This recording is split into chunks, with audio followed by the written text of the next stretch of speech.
On December 22nd, 1969, in Portland, Oregon, in the middle of winter, Oregon State hosts the LSU Tigers. And all eyes are on one player from LSU who has turned the LSU program around and become a sensation. And that man is Pete Maravich, better known as Pistol. And on this night, he goes on to set a record that has not been broken since, and not one that anyone expected him to break. He was known for his great shooting and his dazzling passing, but tonight, he broke a record at the free throw line, being calm and collected the whole night, getting fouled multiple times as he went to shoot 31 free throws and make 30 of them. And despite this, Oregon State was able to get a victory, but the record books will remember Pete Maravich not only for this, but many other accomplishments that made him arguably the greatest college basketball player ever. Join us today as we dive into Pistol Pete and his amazing college career and how he set this crazy record. Today on Daily Sports History.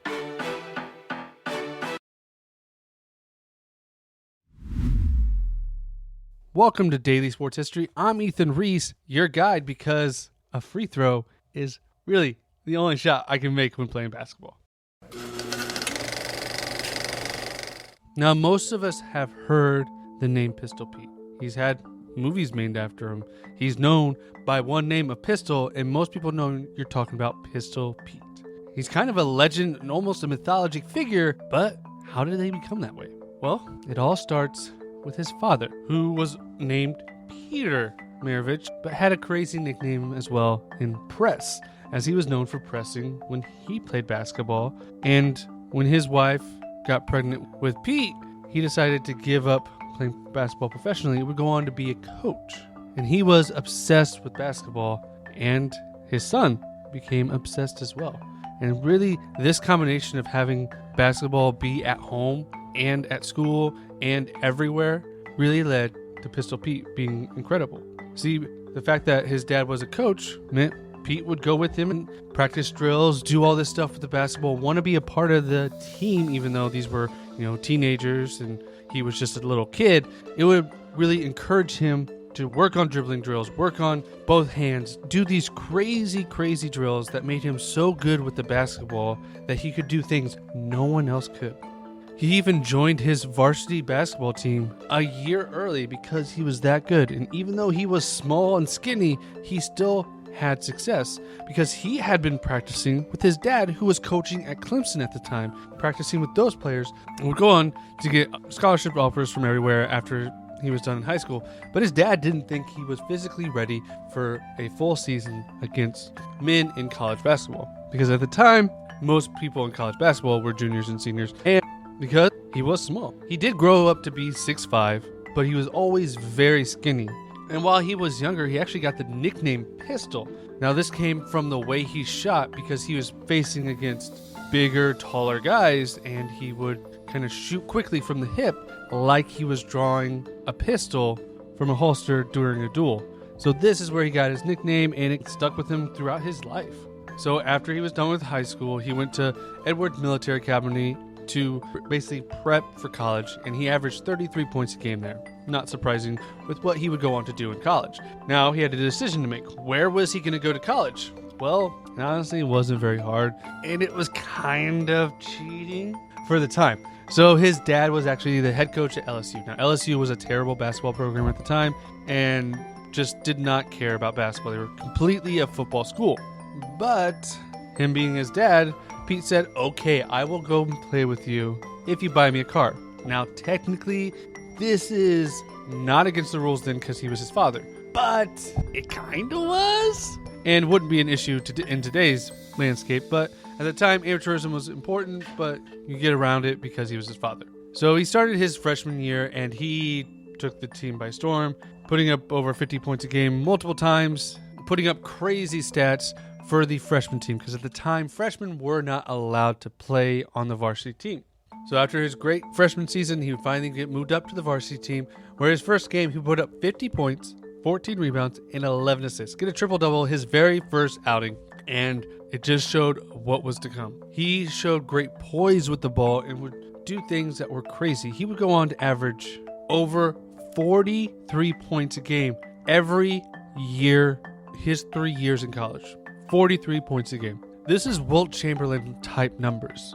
And we really haven't seen these type of numbers since Wilt and Pete Maravich. These were crazy numbers, and he wasn't just scoring. He was also passing the ball all around, getting rebounds. He was an all-around good player. His defense was a little lacking, but on offense, no one was better.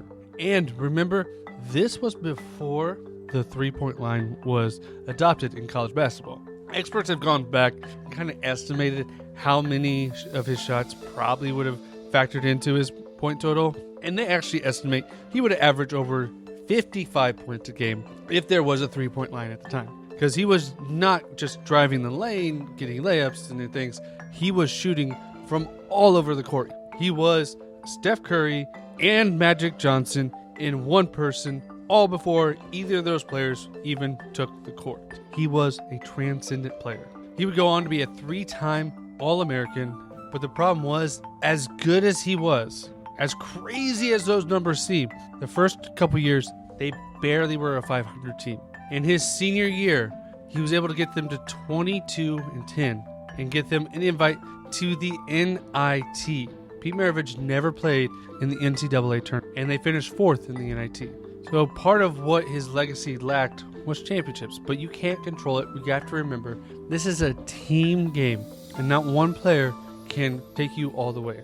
So he set multiple records. For one, we talked about at the opening, he set the record for the most free throws made in a single game in 30. Only missing one, and no one else since has broken this record. He holds the record for the most points scored, not including freshman eligibility. The record for the highest career scoring average of 42.3 is still his that he holds to this day. And he is still the only one to lead the nation in scoring for 3 straight years. He also holds the record in his senior year of having the most 50-point games in a season of 10. And he has the most 50-point games in a career of 28, the most 48-point games in a career of 56.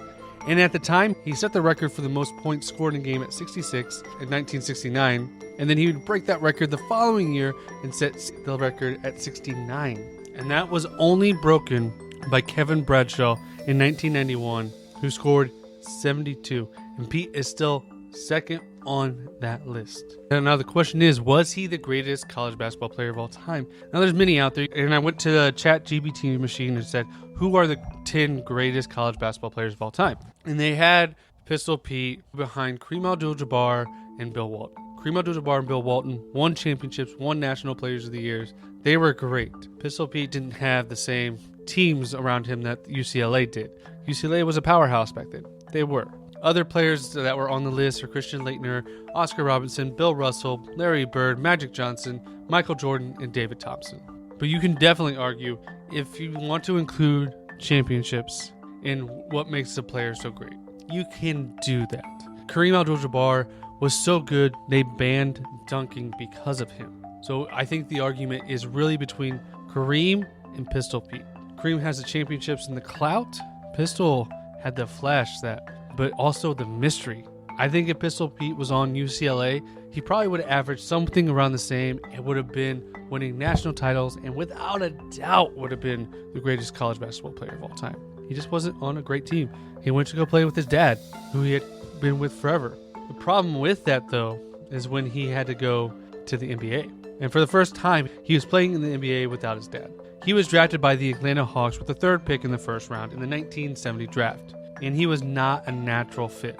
Pistol Pete was known for these crazy, fun passes that were almost like the Harlem Globetrotters at the time, and that wasn't the style they really played with. He appeared in 81 games, first year averaging 23 points, making the all-rookie team, but the team struggled overall. So he eventually got things figured out in his 3rd season with them, averaging 26 points a game, 5th in the NBA at the time, with averaging almost 7 assists and really kind of starting to gel.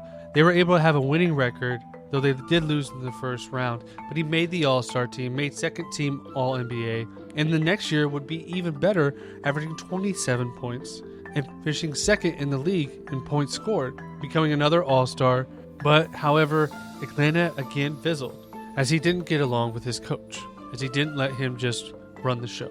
So the following year, the New Orleans Jazz were a new team, and they wanted a big player, a big splash, so they acquired Pete Maravich in a big trade. They traded 2 players and 4 draft picks to get Pete to come back to Louisiana, where he had great success as a college player, but this meant he was coming to a bad team. They gave away 2 players. They had no draft picks. He was a part of a bad team. They only won 23 games his first year. He averaged 21 points. Now, they did work the next year to get a little better squad, but he started to struggle with injuries, playing just 62 games that season, but did average 26 points a game. It would make first team All-NBA that year. The following year was his most productive season in the NBA. He would average 31 points a game, including a 68-point game against the New York Knicks, which at the time was the most points ever scored by a guard in a single game, only behind Wilt Chamberlain and Elgin Baylor, who, coincidentally, was his coach at the time. Despite him breaking out this season, they still had a losing record. He was able to make All-NBA, All-Star again, but the following season, he again started to have more knee injuries. He missed 32 games, but averaged 27 points a game for another losing team. He played just 49 games, averaging 22 points a game, would be an All-Star, and after this, he would be released by the Jazz as they were moving to Salt Lake, and he wasn't the draw that he was in Louisiana and Salt Lake, so they released him, and the Boston Celtics actually picked up his rights, but he was a shell of his own player. He only played 26 games for the Boston Celtics, where he averaged 11 points, and he would go on to retire at the age of 32. Despite him not having success in the NBA, he was a 5-time All-Star, 2-time first-team All-NBA, led the league in the scoring in 1976 and 1977, would be inducted into the Basketball Hall of Fame, but he barely made the playoffs. But you could say maybe he wasn't a team player. He did average pretty good assists throughout his career. He would pass the ball even though he was a great scorer, but his teams never had success around him. Whether that was Pistol and his mentality, maybe he just wasn't a winning mentality, he was just really good and really skilled, or he was put in really bad situations. In Atlanta, on a team that didn't fit him, and then the Jazz traded everything just to get him, and he didn't have a good team around him. And then injuries, which is kind of the reason many people end their basketball career. It's sad, but his numbers in college will always be remembered and put up there against the best of all time. Because for my money, Pete Maravich is the best college player that ever stepped on the court. Question is, who do you think might be better? I want to thank you for listening to today's Daily Sports History. If you like this, please share it with a friend so they can learn all about the sports that you're learning every day, all the nuances, the stats, the craziness that happens in sports. They can learn just along you. Love to hear from you. Love to continue growing. Love doing this podcast. Come back. I can't wait for you to come back and hear the next one.